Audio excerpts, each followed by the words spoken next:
Hey guys, it's Lori with Career Coaching Now, and welcome to actually my very first interview horror stories. This is number one. Somebody gave me this idea a couple months ago and said, you really should start doing these because you have a million horror stories over the last 25 years.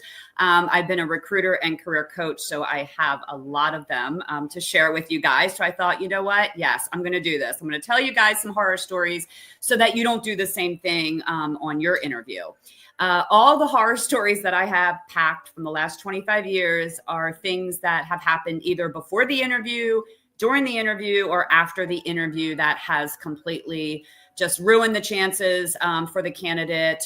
So I'm going to share my very first one with you. And this is she ruined her chances forever.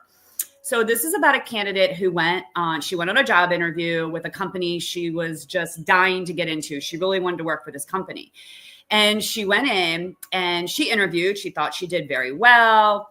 They actually liked her, but they chose another candidate. So they let her know, we didn't choose you, we chose another candidate. So instead of writing a thank you note, which is what I coach people on doing after an interview, regardless, and even if they don't get the position, to kind of let them know, but that's a totally different thing. But yes, you should write a thank you note, even if you don't get the position, and this is why.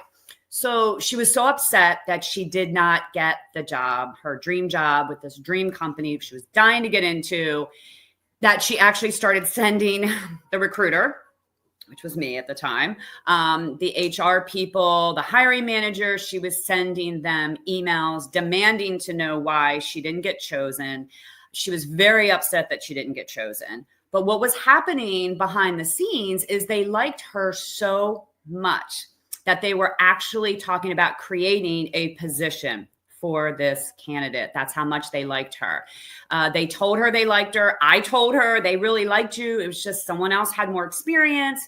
No big deal. You never know. There might be another position open down the road. Let's just let's be quiet now. Let's just go away, write a thank you note, and we'll figure this out later.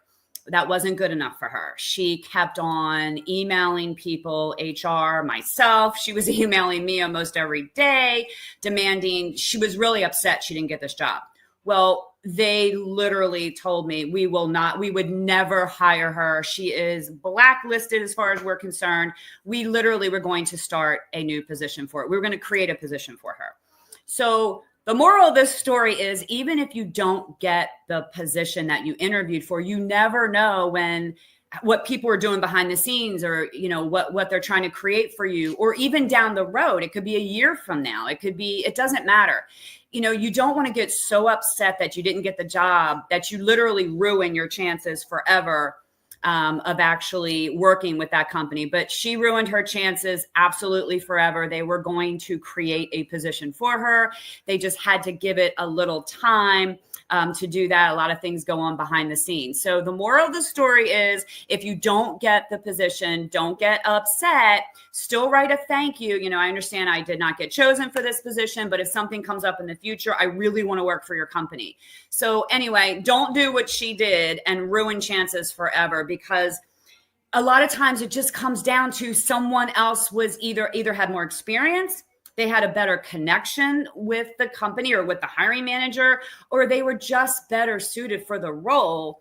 It doesn't mean it's the end of the world. You just didn't get that particular position. So don't get so upset like she did. She literally ruined her chances. And I told her that she ruined her chances, because later on, obviously, I found out they were literally creating a position for her.